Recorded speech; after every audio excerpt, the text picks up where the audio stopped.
Fabcon, amoy nakaka-joyful.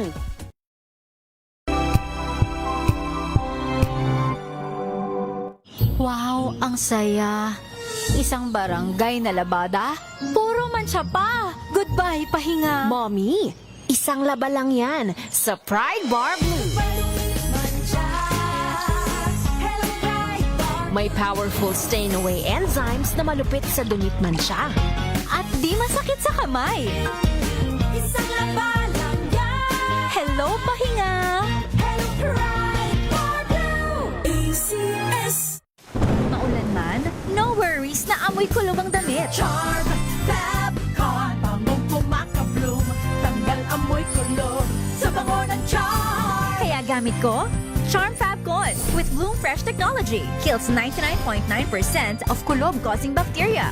May aroma burst pa of thousands of flowers and berries. Ang sampay sa loob, no amoy kulob. Bangong kumaka-bloom sa charm. Charm Fabcon. ACS. Tanggaling-galing mo. Smart dishwashing paste ko. Pritong ulam na masebo. Plato o kaldero. Tanggaling for everyday. Ganyan, pag smart ang dishwashing paste, may double tanggaling formula. Tanggal ang sebo, tanggal ang bakterya. Pahit para walang bahid. Linis fantastic sa bells. Alang plastic number 1 ko to. Tanggaling-galing mo. Smart dishwashing paste. ACS. Tinesting, sinuri, siniyasan. Ang resulta? Super effective ang Shield sa pagpatay ng bakterya at virus. Shield Antibacterial Soap. Believe ang mga eksperto sa Philippine Nurses Association. At si Mami, Tiwala ako sa Shield. Shield Antibacterial Soap. Napatunayang mabisa. Ang mga nurse, tiwala. ACS. May nagbago. May arte. May budget. Kala nyo lang yon. So solid. White rose papaya, wow, white rose. White rose papaya, wow, white rose. White rose papaya. May glow up with white rose papaya. White Rose Papaya. May puti power times 2 kasi may papaya at niacinamide. May shea butter and tea tree oil pa. Kutis sulit ang glow up. Glow up with white rose papaya. White Rose Papaya. Kutis sulit ang glow up. ACS. Galalala Fabcon. Galalala Fabcon. Ang bango ng sampayan. Tara na magsayawan. Kala Fabcon, amoy nakaka-joyful. Ito nga pala si Kuya Jobert at ako isang komedyanteng Pilipino. Ako ngayon ay nandito na sa Calgary, Alberta, syempre sa Canada, and this is my MX3 story. Let's go! Medyo nagkakaedad na ako. Gusto ko rin syempre puro organic. Nagja-jogging ako, nagba-basketball ako. Pero syempre, alagaan mo yung binigay sa'yo ng Diyos na katawan. Yun, MX3. MX3, dito ako believe. Mahalagang paalala, ang MX3 capsule ay hindi gamot at hindi dapat gamiting panggamot sa anumang uri ng sakit. Galalala Fabcon. Galalala Fabcon. Ang bango ng sampayan. Tara na magsayawan. Kala Fabcon, amoy nakaka-joyful.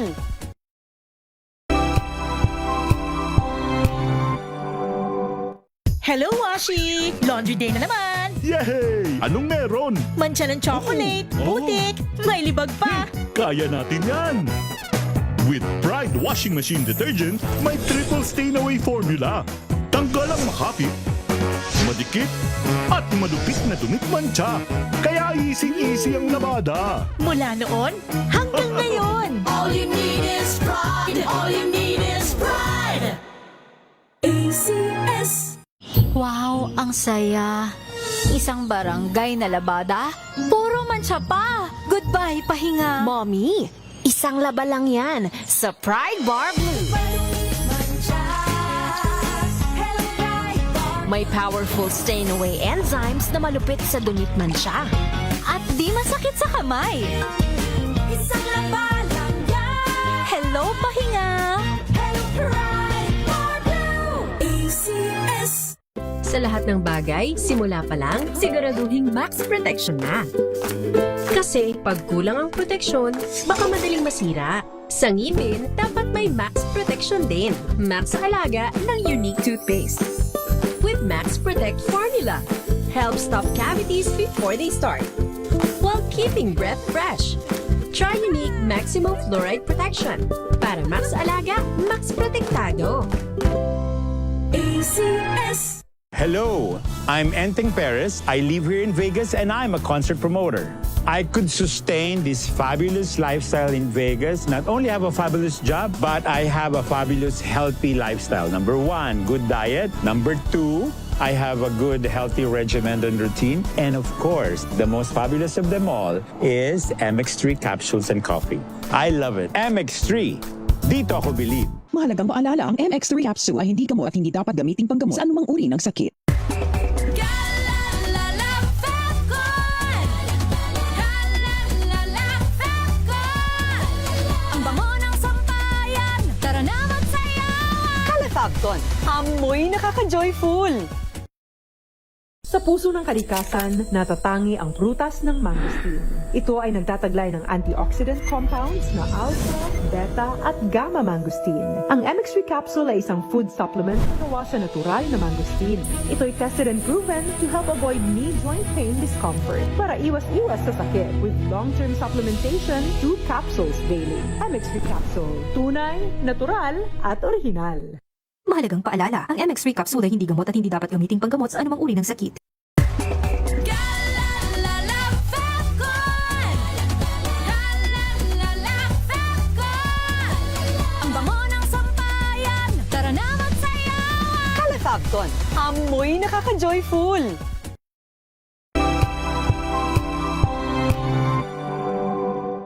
Maagang balitaan, maagang usapan sa mga issue at balita. Kasama si Kuya Angelo Palmones sa Magandang Umaga Pilipinas. Mula Lunes hanggang Biyernes. Gabi sa lahat ng mga nanonood at nakikinig sa atin. Thank God it's Good evening, Metro at Mega Manila. Magandang gabi Pilipinas, Metro and Mega Manila. Extension sa DZRH at RHTV. Sa pool, Sabado. Gabi ng misteryo ngayon pong Sabado, ano po? Amin ang mga maiinit na isyung pambayan, mga balitang kailangan mong malaman, usapin sa pamahalaan, politika, ekonomiya at kabuhayan. Ito ang mga dapat mong malaman, pakialaman at pag-uusapan dahil kayo ang tinig ng mamamayan dito sa Damdaming Bayan. Live sa DZRH Radio, DZRH TV at DZRH Digital. Kasama sina Lakay, Deo Makalma at Elaine Apit. Araw-araw, Lunes hanggang Biyernes. Damdaming Bayan.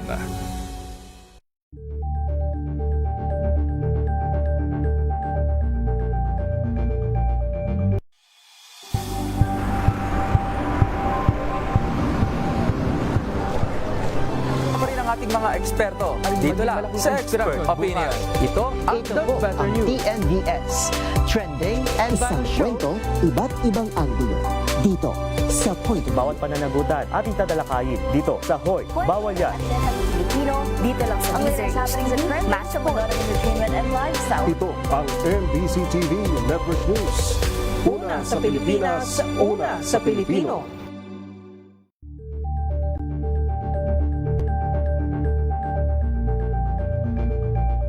Tambalang Anthony Taberna at Jerry Baha ang gigising sa inyong umaga dahil lalatay ang humahagupit na diskusyon at komentaryo Lunes hanggang Biyernes sa 2x2 Agri Ascenso. Agri Ascenso. Alas 3:22, narito muna ang ating Techno Tip number 1. Mga bagay na dapat alam mo, hatid ng Agri Ascenso. Tutukan ang Techno Tip. Alam nyo ba, ka-agri, hindi lamang karne ang mapagkukunan ng protina. Ang munggo, tokwa, soy products at mani ay maaari ring magbigay ng sustansya at makatulong sa mas malusog na pamumuhay. Subukang sahugan ng tokwa ang ginisang gulay. Malaki ang tulong sa kalusugan ng pamilya at kabuhayan ng mga magsasaka. Sa halamang may protina, sigla ay kasama. Mga bagay na dapat alam mo, hatid ng Agri Asenso. Okay, Sir JL, ano po uli ang ating paksa at sino bang ating panauhin ngayong hapon? And Henry, ay pag-usapan po natin ngayong hapon patungkol sa plant-based diet for a healthier living. At we're very honored that this afternoon ay makakasama po natin ay isang certified family medicine physician. Siya rin po ay isang lifestyle medicine intensivist, president ng Remnant Institute Incorporated and Philippine College of Lifestyle Medicine at founding director ng Lifestyle Medicine Solutions and Asian Institute of Culinary Medicine, Secretary ng Asian Lifestyle Medicine Council, Exicom member ng World Lifestyle Medicine Organization at faculty rin po ng Preventive and Lifestyle Medicine Division ng UPPGH sa Southern Philippine Medical Center. Yan, walang iba kundi si Dr. Michelle Acero Palma. Magandang hapon po, Doc Palma. Welcome po sa Agri Asenso. Magandang hapon sa lahat ng taga-subaybay ng inyong programa, and it's really exciting to talk about plant-based na nutrition at lalong-lalo na tayo nagse-celebrate ng Nutrition Month. Ayan, si Dr. pala ay chair din ng Preventive and Lifestyle Medicine sa St. Paul Hospital sa Iloilo at faculty ng Adventist University of the Philippines College of Medicine. Ayan. Ma'am, magandang hapon po muli. Sir JL, go ahead with the questions.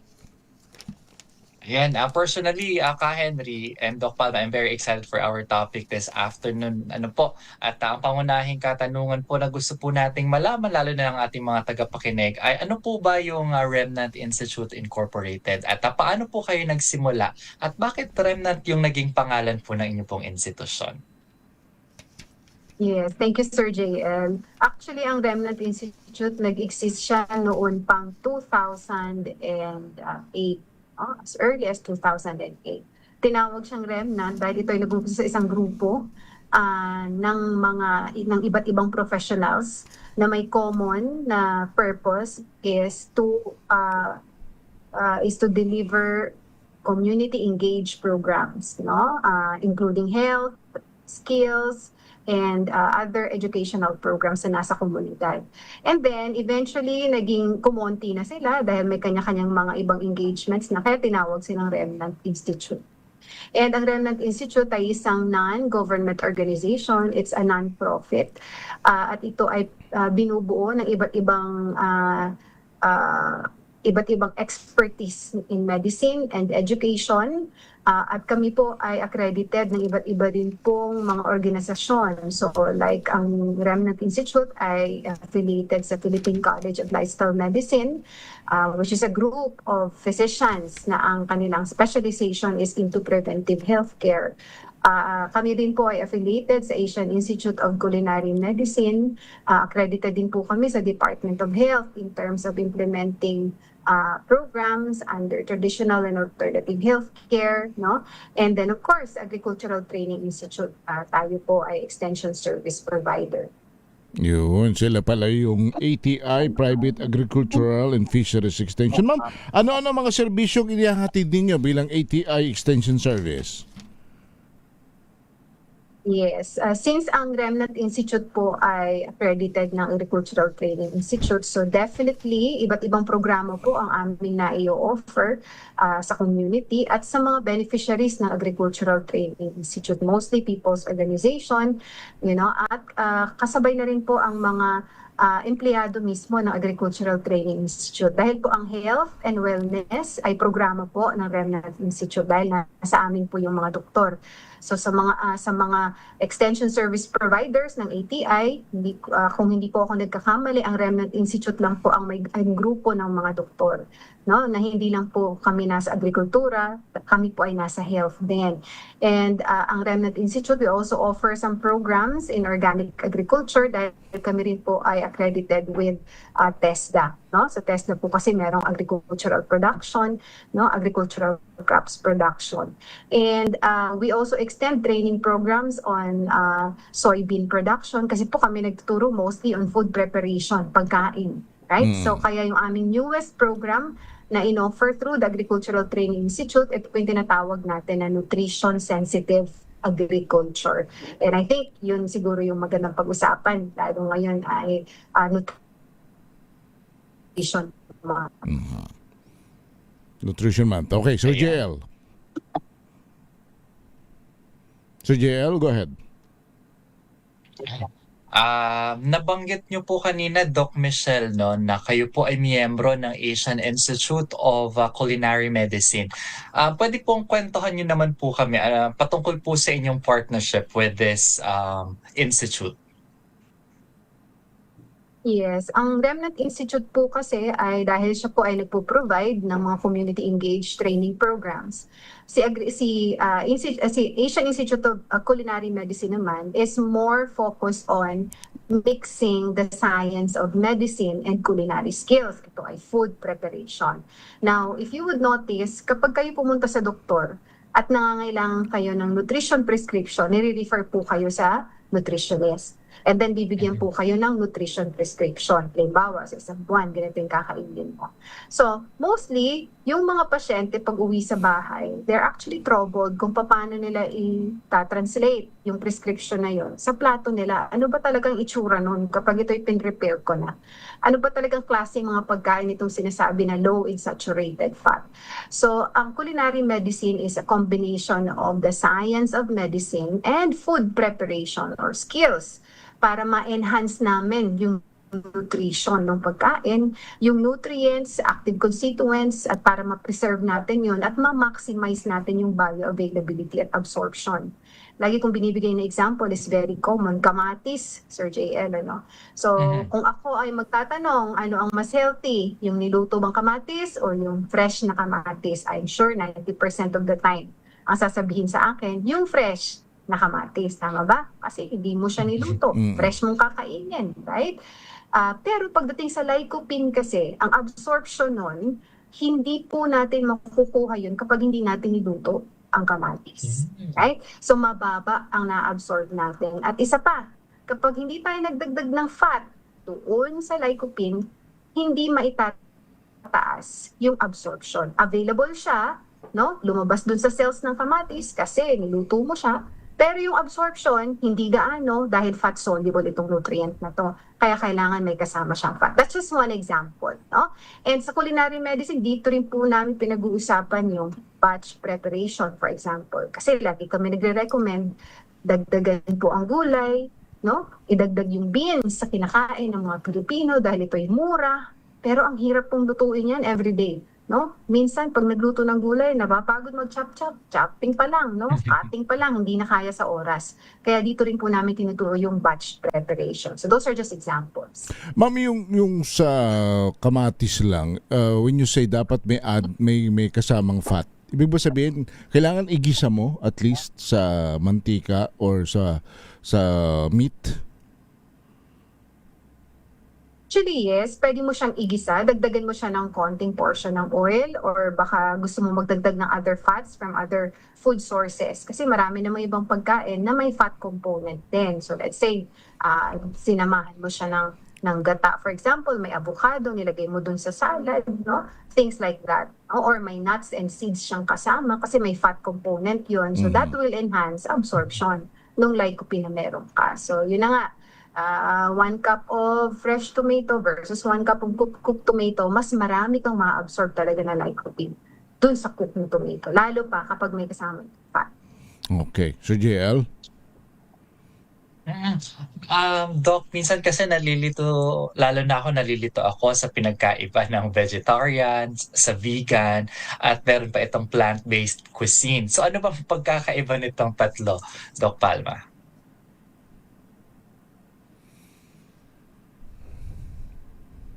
And hello, Doc? Sir, parang narinig ko na ang tinatanong ay ano ang difference ng vegan, Yes. vegetarian, at plant-based. Alright, so ang plant-based kasi na dietary recommendation or plant predominant diet, yan po yung umbrella ng lahat. Okay? So yan yung nakikita natin sa mga clinical practice guideline. Hindi po yan gawa-gawa lang ng kung sino man. Ito po ay tinatawag na clinical practice guidelines. Pag sinabi mong clinical practice guideline, pinag-aralan niya ng mga dalubhasa sa medisina. Kung ano yung recommended natin na dietary intake ng mga pasyenteng may chronic conditions. Halimbawa po yung diabetes, hypertension, cancer, fatty liver disease, heart disease, things like that. So, ang tawag po doon ay plant predominant diet or plant-based diet. Lalong-lalo na sa mga pasyenteng may chronic kidney disease in which yan, very disturbing yan ngayon dahil kahit bata pa, tinatamaan ng chronic kidney disease. Ang quality of life, ang gasto sa pamilya, ang perwisyo sa mga pamilya, miyembro ng pamilya na doon. So, sa clinical practice guideline, ang tawag ay plant-based diet or plant predominant diet. Ako mas gusto ko yung plant predominant diet kasi hindi ko na kailangang explain. Tama ba? Pag sinabi mong plant predominant, alam ko kaagad na dominante doon sa kakainin ko ay plants, vegetables, or fruits. Tama ba? No? Doon sa plant-based diet, minsan naiisip ng tao, plants lang talaga ang kakainin ko. So minsan may ganong connotation. So sa plant-based diet or plant predominant diet, may iba-iba pong category. So may tinatawag tayong vegetarian. Sa mga vegetarian, meron pong lacto-ovo vegetarian na kumakain sila ng egg at milk. But they don't eat fish, they don't eat meat. And then meron tayong tinatawag na pesco-vegetarian. They eat egg, they eat dairy, and then they eat fish. Yun ang pesco-vegetarian. And then may tinatawag tayong flexitarian. So meaning, predominantly, gulay talagang kinakain ko, gulay at prutas, pero I'm flexible. Kung ang available lang talaga ay chicken, then yun ang kakainin ko, no? So I will not punish myself, I will not get myself hungry kung talagang walang available. And the vegans. Yung vegan talagang walang animal products. Ito totally, pero Sir JL, no? May dalawang klase pa to sa mga vegans. May tinatawag tayong whole food vegans at etong mga junky vegans. Yung mga whole food vegans, talagang whole food ang kinakain nila. Pero mas marami sa mga vegans ang junk vegan. Soft drink is vegan, french fries is vegan, potato chips is vegan. So yun yung mga ultra-processed foods at junks ang kinakain nila.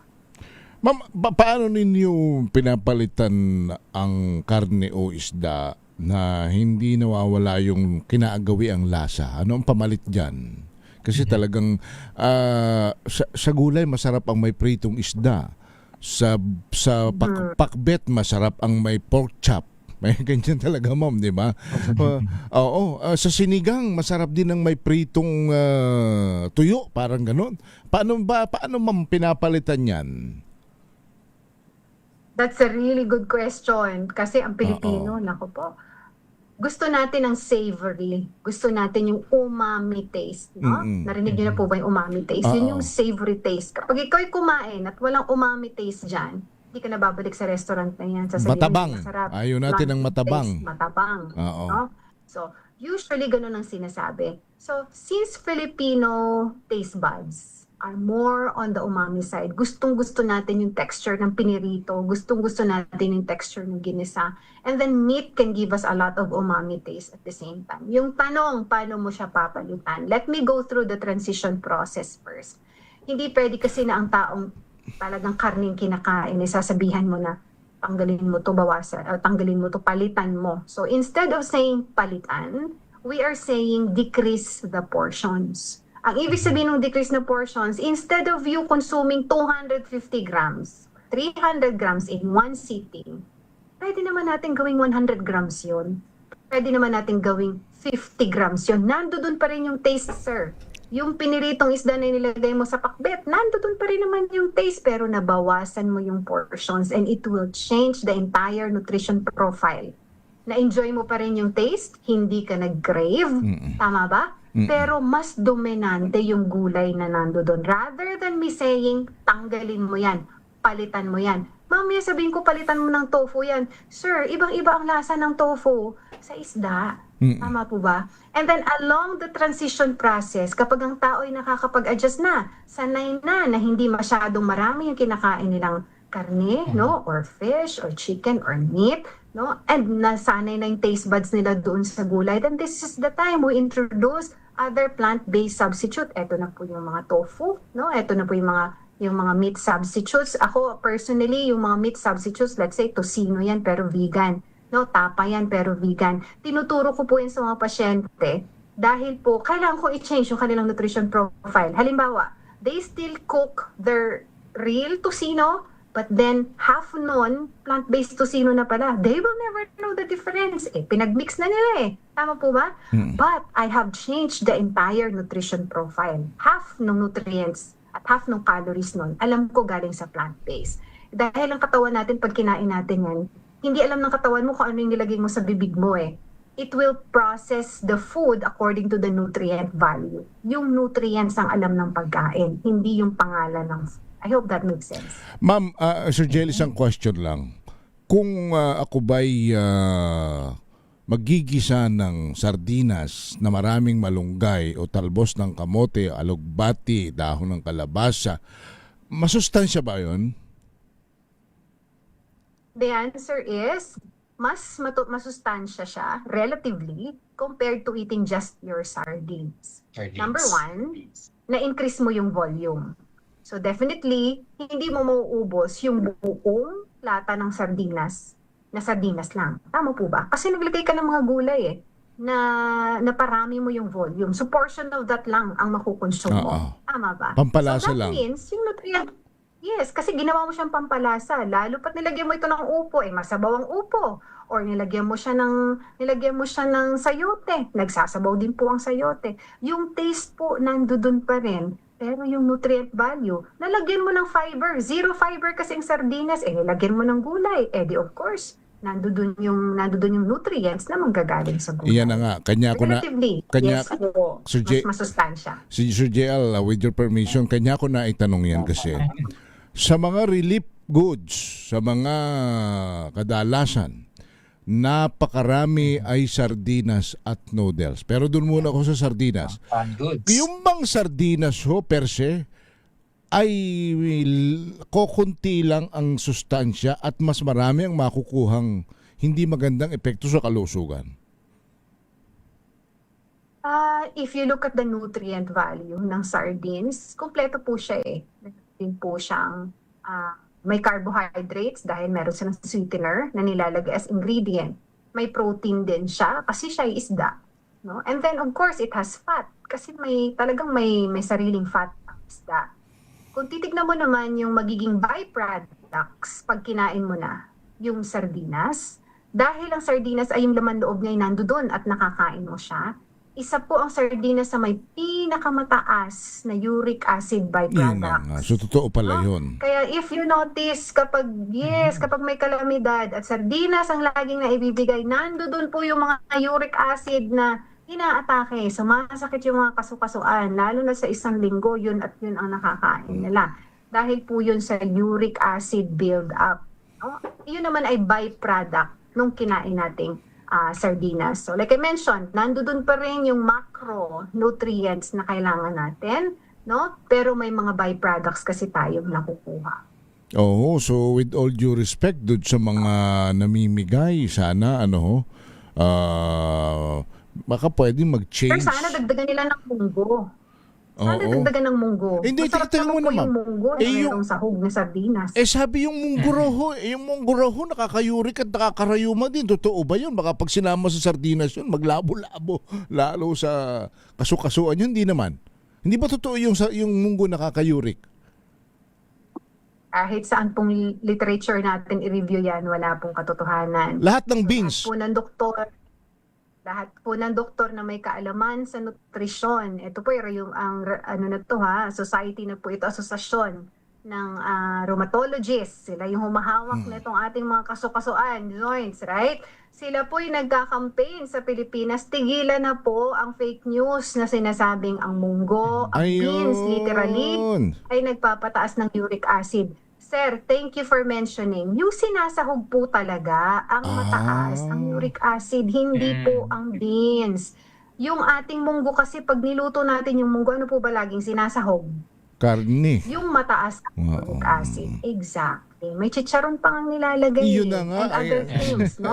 Lalo na kapag ang nilagay ay dilis, no? Etong maliliit kasi na isda, basta po kasi nakain natin yung ulo at laman loob, mas mataas po ang uric acid build up. Yung maliliit na isda, talagang buo yan, nakakain. Hindi mo naman napipili. Kaya sila po yung mas mataas ang uric acid na byproduct. Yun daw pong galunggong din at saka yung mga isdang walang kaliskis, mataas din ang uric. Totoo ba yun? Depende rin po yan, sir. No? The more bloody the meat is, no? Relatively, mas mataas po yung napuproduce nila. Purine products pong pinag-uusapan natin dito. Depende po doon sa animal product. Kung ito po ay mas mataas yung purine content niya, ang byproduct po nun ay uric acid. Ang purine content po ng gulay, fruit, ang gulay at mga seeds and beans, legumes in general as we call it, mababa po kasi yung purine nun eh. Kaya yung absorption process, yung absorption at byproduct ng uric acid, mababa po. Sir JL, pasensya ka na ha kasi isa yan sa aking isa yan sa aking sakit yung uric acid na yan eh. Ma'am, mani o lahat ng seeds ay hindi po mataas ang uric acid? Alright, sige. Kung ang pasyente sa ngayon ay mataas na ang uric acid nila, generally pati po ang peanuts and seeds, pati po ang beans, ibinabawas din po natin. Kasi ngayon, mataas yung uric acid, masakit ang kasukasuan, may mga crystal formation sa joints, no? Or nakikita natin yung mga tophi. Yung mga tophi po, nakikita nyo sa skin. Yung build up ng uric acid, nagbubukol-bukol po yung kanilang mga daliri, nagbubukol-bukol yung kanilang mga siko, irreversible process po yun. So, ibig sabihin, hindi na po yun natatanggal. Nawawala lang yon through surgery. So, the problem here is, kung talagang mataas ngayon yung uric acid mo, any sources of potential purine build-up, binabawas din po natin muna. Kaya nga po tayo nagbibigay ng gamot sa ngayon para maibaba natin. Kasi once they form crystals, ang hirap pong ibaba nun, right? They also form stones sa ating kidneys. Actually, iniihim mo nga yan eh. So, buti kung maigi kung marami tayong uminom ng water, kung hindi tayo dehydrated, plus dehydration pa. Pagkatapos, alcohol pa ang source ng uric acid. No? Can you imagine the build up ng uric acid sa katawan? So, nakakasira din po siya ng kidney. Alright, Sir JL, it's all yours. Sorry. Ayan, natutuwa ako naririnig ito lahat, Kahen. And since we're talking about the food that we are eating, may matataas na uric, merong mga recipes, no, si Doc Michelle na pwedeng i-share sa atin, lalo na yung mga signature plant-based recipes. At minsan kasi tayo mga Pinoy mahilig sa sauce, no, sa toyo, kung ano mga sauce sa ketchup, at baka merong mga alternative na plant-based na sauce or dip na pwedeng ibahagi si Doc Michelle. Actually, marami namang sauces na mostly plant-based nga eh. So siguro naisip ko, ang Pilipino kasi mahilig gumamit ng palaman, no? Mahilig tayo maglagay ng mahilig tayo sa sandwiches, right? So naisip ko yung mayonnaise kasi mayonnaise napakataas talaga ng cholesterol niya. Ang laki ng calories na kuha mo. Yes, sa isang kutsara lang. So remember, ang mayonnaise ay combination ng oil at egg. No? Combination niya ng oil at egg. Remember, egg has fat and ang oil is really fat. Isang tablespoon, isang kutsara po ng oil is equivalent to approximately 120 to 124 calories already. So, can you imagine kung meron kang 4 tablespoons of oil a day na nagamit mo, let's say nagprito ka ng tortang talong, dalawang tablespoon sa isang side, tapos magdadagdag ka ng 2 tablespoon ulit sa pangalawang side. Kabilang side, tama ba? So that's 4 tablespoons times 120, Sir JL. Ilan yon? That's 480 calories already.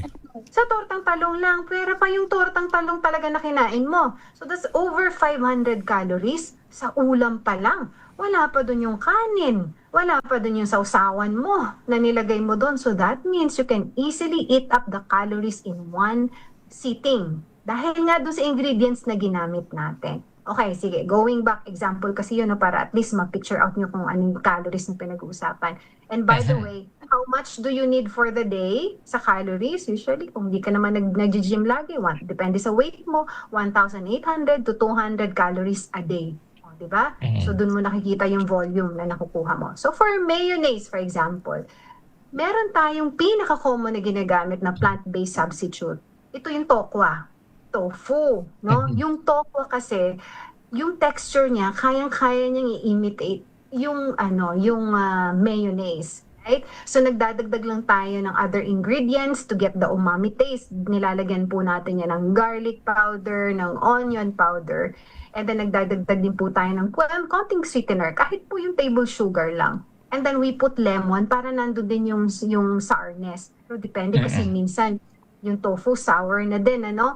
So, yun. So, and we blend it. Nilalagay lang po natin sa blender. And meron ka lang readily available na tofu na mayonnaise. Tawag namin doon ay tofu-naise. Gumagawa din po kami ng sour cream out of it. Okay, let's say for example, tuna salad. Right, common yung tuna salad. Yun lagi yung paborito ng Pilipino yan. Right?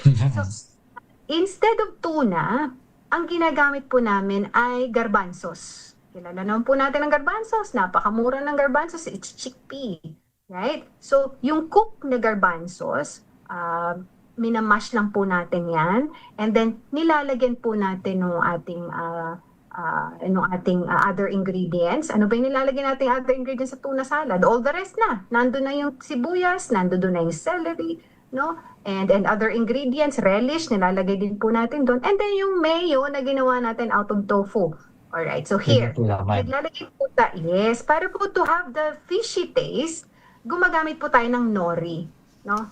Kilala nyo naman po yung nori, yung seaweeds. Marami pong any form of seaweeds will give you the fishy taste.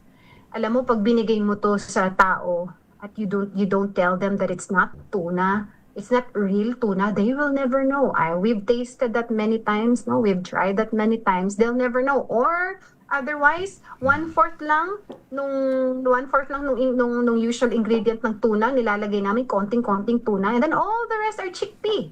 Diba? So, Ma'am, lasang tuna salad talaga siya. alam Pero ko, very nutritious. ang tanong Sir JL ng ating mga kababayan saan ho ba makakabili ng mga ganyan kaagad-agad para hindi na ho kami magkonsumo ng... Oo, kasi ho, mahirap gawin yung mga pagmamas-mas pa na yan, bibili ka pa ng mga meron ho bang nabibili niya na ready na, nalulutuin na lang at ipapalaman na lang. Right after the break, sasagutin po ni Dr. Michelle yan. 3:51 ng hapon.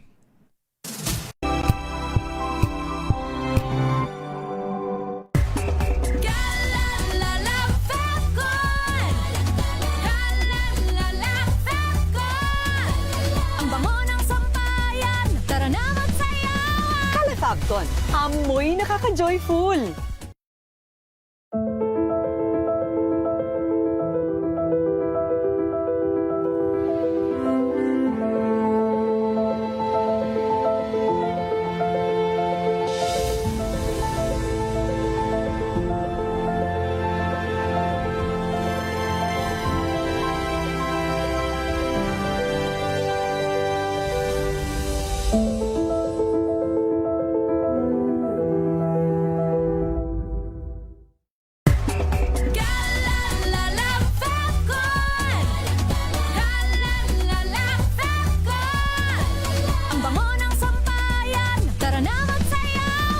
Fagcon, amoy nakaka-joyful.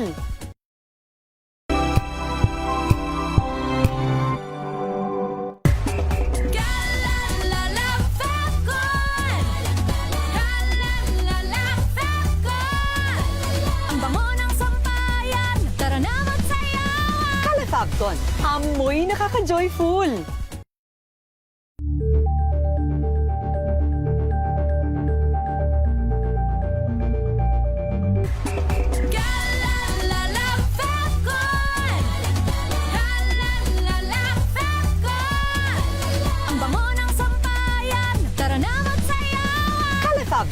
Amoy nakaka-joyful.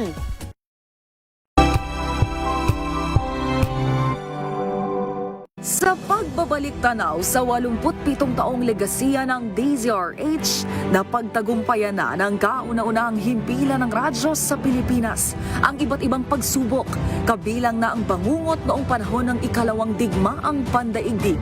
Impormasyong naihatid ng himpilang KZRH ang siyang naging kaagapay ng mga Pilipino at nakasama hanggang sa nakamit ang kalayaan. At nang muling mapas sa kamay ng mga Pilipino ang kasarinlan, nagbukas din ang panibagong yugto para sa himpilan.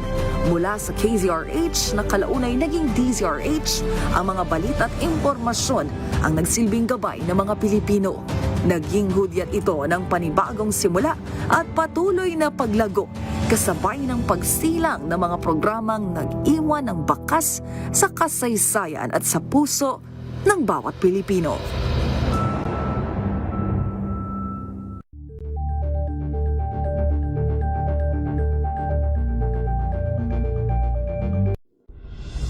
Tuloy-tuloy ang pagtulong, tuloy-tuloy ang pagseserbisyo at tuloy-tuloy ang balitaan kasama si May Binauhan sa Operation Tulong mula Lunes hanggang Biyernes. Visayas at Mindanao at maging sa ibang bansa. Luzon, Visayas, Mindanao. Una sa Pilipinas. Una sa Pilipino. Walang advokasiyang maliit, basta't malinit. Maraming salamat. Muling sumasenyo ang ating palatuntunan special on Saturday. Salamat po sa inyong pagsama sa amin dito sa Executive Session. Mabuhay ang Isang oras na talakayan ng mga usaping may kinalaman sa ating akto. Idulog nyo na yan dito sa Hoy. Bawal yan. Ang latest happenings at trending sa mundo ng entertainment and lifestyle or favorite stars. Mga kwentong maghahatid ng inspirasyon at aral sa mundo ng Ngayong ika-87 taon ng kauna. Mga bagay na dapat alam mo, hatid ng Agri Asenso. Tutukan ang Techno Tip. Alam nyo ba, ka-agri, ang pagkain ng mas maraming gulay at iba pang plant-based foods ay makatutulong sa pagpapanatili ng mabuting kalusugan. Maaari rin itong magpababa ng panganib sa mga sakit tulad ng diabetes, high blood pressure at sakit sa puso dahil mas mataas ito sa fiber at nutrients at mas mababa sa saturated fats.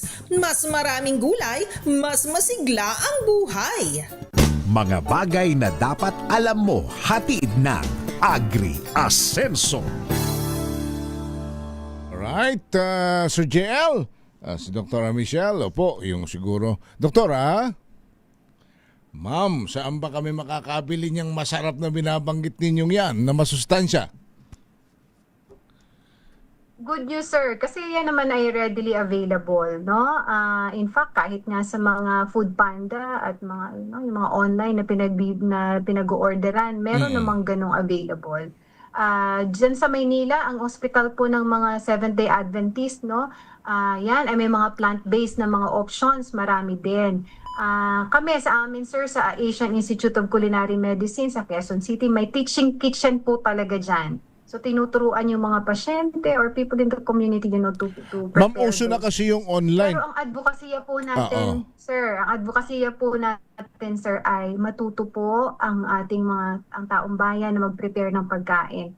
Kaya po batch prep ang sinasabi namin dahil isang linggo mo lang gagawin yan, may kusumo ka na sa buong linggo. Pero kung talagang mahirap gawin, you know, may mga options din naman na pwedeng. Kasi, Sir JL, tayo kasi online na tayo ngayon kung mamalengke para hindi na lalabas, di na mamamasahe. Meron ba nun? Kasi ang problema naman minsan sa online, with all due respect, baka mamaya hindi legit, sabi nila eh. Paano ba saan bang online makakabili ng legit na mga ganyan, ma'am?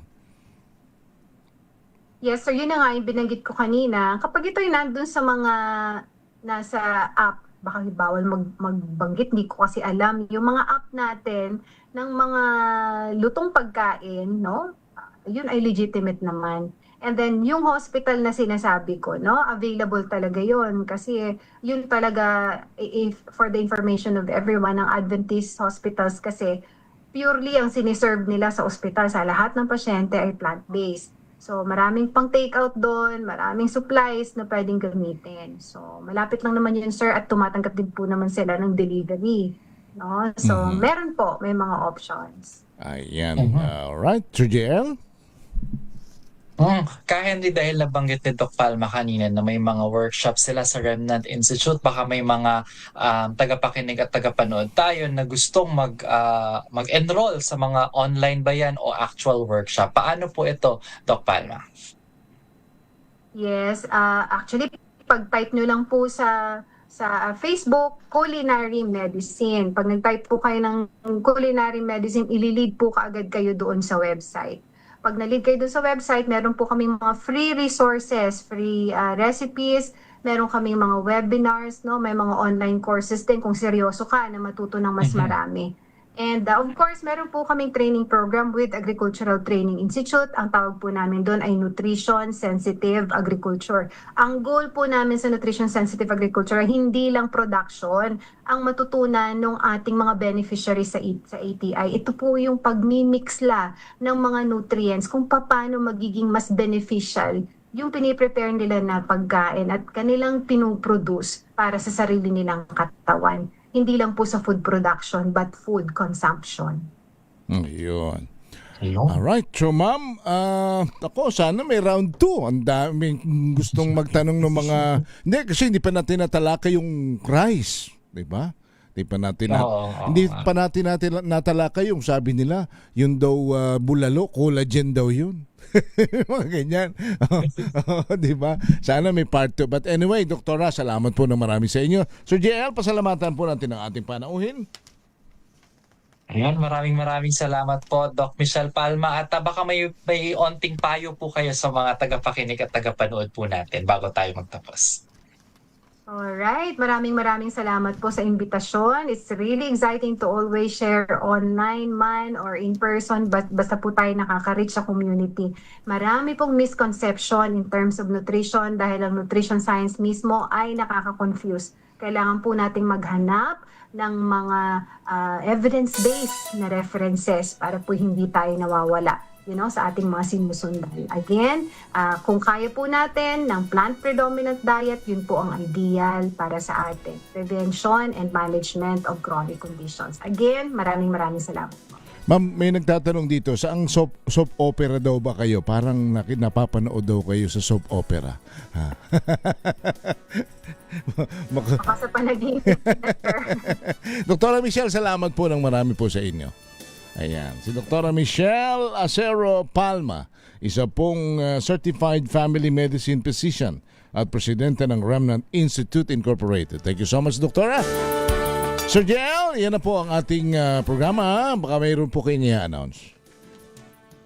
Ayan, na mag-enroll na po kayo sa libreng online courses sa aming pong e-learning portal. Bisitahin lamang po ang www.elearn.e-extension.gov.ph at mag-subscribe na rin po kayo sa aming YouTube channel ng ATI Central Office para sa mga learning videos on agriculture. At abangan din kami sa Facebook page dahil ipopost po namin ang highlights ng naging topic po natin ngayong araw. Bisitahin lamang po kami sa @ATI Interactive sa Instagram, X at TikTok. At baka may mga katanungan po kayo, maaari po kayong tumawag o mag-text sa aming pong Farmers Contacts Center, that's 0920-946-2474, or mag-email po sa aming email address e-extension.gov.ph. And by the way, happy 27th Tinalak Festival and 60th Founding Anniversary, Province of South Cotabato.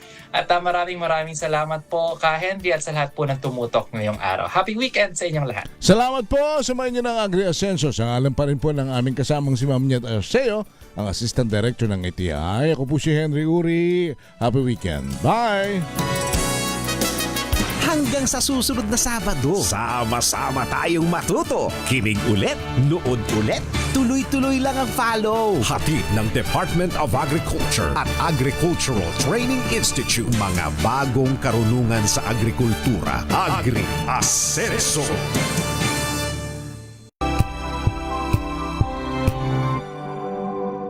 Wow, ang saya. Isang barangay na labada, puro mancha pa. Good Bye, pahinga. Mommy, isang laba lang yan sa Pride Bar Blue. May powerful stain-away enzymes na malupit sa dumit man siya.